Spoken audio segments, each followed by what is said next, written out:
Hello friends, તો સ્વાગત છે તમારું મારી ચેનલ બિંદીઝ હોમ કિચનમાં। તો આજે હું તમારી સાથે શેર કરવાની છું મેથીના થેપલાની રેસીપી, જે આપણે એકદમ સિમ્પલ અને નવી રીત સાથે બનાવીને તૈયાર કરીશું, જેથી તમારા થેપલા એકદમ રૂ જેવા પોચા અને ખાવામાં ખૂબ જ સોફ્ટ તૈયાર થશે। જ્યારે પણ તમારે મુસાફરીમાં કે ક્યાંય જવાનું થાય ત્યારે તમે એને અગાઉથી પણ બનાવીને રાખી શકો છો, જે ખાવામાં ખૂબ જ સોફ્ટ પણ રહેશે અને તેને 2 થી 3 દિવસ સુધી સ્ટોર પણ કરી શકાય। એવા થેપલા આપણે બનાવીને તૈયાર કરીશું। તો હવે ચાલો રેસીપી શરૂ કરીએ। સૌથી પહેલાં મેથીના થેપલા બનાવવા માટે મેં અહીંયા 2 કપ જેટલી મેથીને કટ કરીને રાખી છે અને તેને સાફ પાણીથી વોશ પણ કરી લીધી છે, જે વર્જનમાં લગભગ 250 ગ્રામ જેટલી છે। તો તેને આપણે આ રીતની આખી જ રાખવાની છે, તેને એકદમ ઝીણી નથી કરવાની। હવે આપણે તેને એક ગ્રાઇન્ડર જારમાં એડ કરી લઈશું।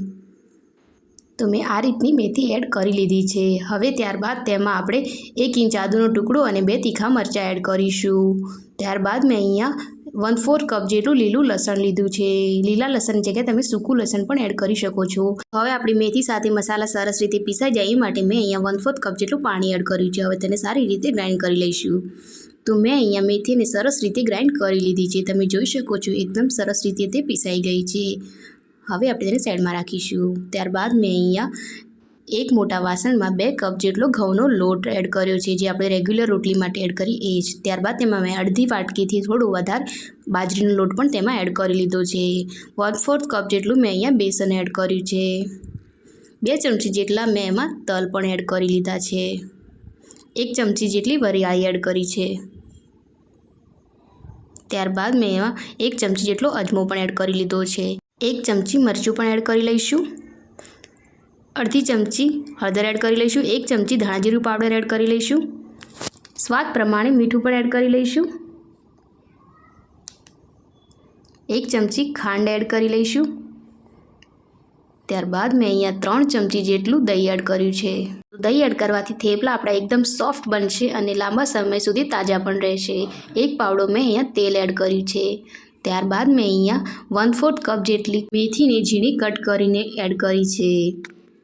ત્યારબાદ આપણે જે બનાવેલી પેસ્ટ હતી તેને પણ એમાં એડ કરી લઈશું। તો મેં એમાં બધી જ પેસ્ટ મેં પણ એડ કરી લીધી છે। હવે આ બધી જ વસ્તુને આપણે હાથની મદદથી સરસ રીતે મિક્સ કરી લઈશું।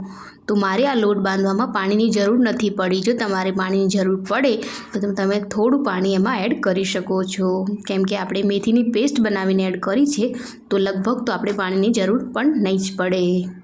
તો આ બધી જ વસ્તુને સરસ રીતે મિક્સ કરીને તેનો સોફ્ટ એવો લોટ બાંધીને તૈયાર કરી લઈશું। તો મેં અહીંયા સરસ એવો સોફ્ટ લોટ બાંધીને તૈયાર કરી લીધો છે। આપણે થેપલા માટે એકદમ સોફ્ટ લોટ જ તૈયાર કરવાનો છે। લોટ આપણો તૈયાર થઈ ગયો છે। હવે આપણે તેમાંના લુવા તૈયાર કરીશું। તો લુવા આપણે રોટલીની સાઇઝના જ રાખવાના છે। તમે જોઈ શકો છો મેં આ રીતના લુવા તૈયાર કરી લીધા છે। હવે આપણે તેને વણી લઈશું। તો અહીંયા પાટલી પર આપણે લોટ ઉપર થોડું વટામણ લગાવીને તેને એક સરખા વણી લેવાના છે। તમે જોઈ શકો છો કે આપણે થેપલાની સાઇઝ એકદમ રોટલી જેવી પતલી જ રાખવાની છે, જેથી તે ખાવામાં ખૂબ જ સોફ્ટ તૈયાર થાય। તો આ રીતે આપણે તેને સરસ બધી સાઈડથી એક સરખા રહે એ રીતે વણી લઈશું। તમે જોઈ શકો છો કે આપણે એક સરખું જ થેપલાને વણવાના છે। તો મેં સરસ રીતે અહીંયા થેપલાને વણીને તૈયાર કરી લીધા છે। તો તમે જોઈ શકો છો કે મેં એક સરખા થેપલાને વણી લીધા છે। આ રીતે આપણે તેને વણતા જઈશું અને શેકતા જઈશું। મેં અહીંયા ગેસ પર તવો પણ મૂકી દીધો છે અને તવો સરસ ગરમ થઈ ગયો છે। હવે આપણે થેપલાને પણ તેમાં એડ કરી લઈશું। તો મેં એમાં થોડું તેલ લગાવી લીધું છે અને આપણે થેપલાને લો ગેસની ફ્લેમ પર નથી શેકવાનું, આપણે મીડિયમ ટુ હાઈ ગેસની ફ્લેમ પર જ થેપલાને શેકવાનું છે। તો તમે જોઈ શકો છો કે આપણે આ રીતે એકવાર પલટીને તેના ઉપર તેલ લગાવી લેવાનું છે, જેથી આપણા થેપલા સોફ્ટ બને। અને આ રીતે તેને તાવીતાની મદદથી થોડું હળવે હાથે પ્રેસ કરવાનું છે, જેથી થોડી હલકી ડિઝાઇન આવે એટલે આપણે તેને ફરીથી પલટાવી લેવાનું છે। તો બંને સાઈડ આપણે થોડું થોડું તેલ લગાવીને તેને હળકું પ્રેસ કરીને સરસ એવું શેકી લઈશું।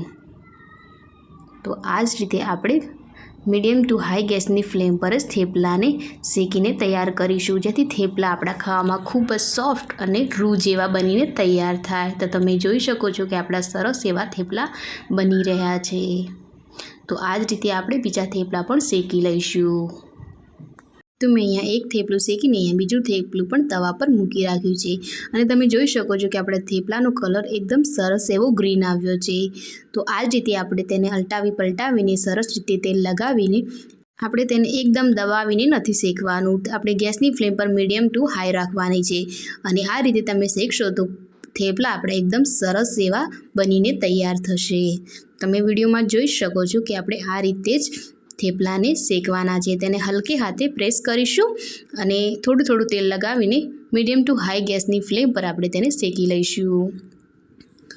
તમે અહીંયા જોઈ શકો છો કે આપણું એકદમ રૂ જેવું પોચું અને કેટલું સરસ એવું થેપલું બનીને તૈયાર થઈ ગયું છે। તો આ જ રીતે આપણે બીજા થેપલા પણ બનાવી લઈશું। તો મેં અહીંયા બધા જ થેપલા બનાવીને તૈયાર કરી લીધા છે। તમે જોઈ શકો છો કે કેટલા સરસ એવો ગ્રીન કલર પણ આપણો જળવાઈ રહ્યો છે અને એકદમ રોલની જેમ વાળીએ તો પણ સરસ રીતે વળી જાય છે। તો એકદમ રૂ જેવા પોચા અને એકદમ સોફ્ટ અને તેમને અઠવાડિયા સુધી પણ સ્ટોર કરી શકાય એવા આપણા મેથીના થેપલા બનીને તૈયાર થઈ ગયા છે, જેને તમે અથાણું, દહીં કે ચટણી સાથે સર્વ કરી શકો છો।